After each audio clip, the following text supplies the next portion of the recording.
Hi guys, welcome back to the new video. In this video, I'm going to show you how you can add text to Shopify store. So let's get started. First of all, open your Shopify store.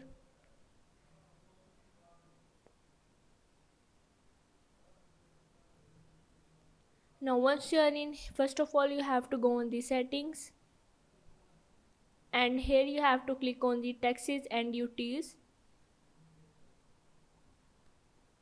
Now you have to go on the compare plans.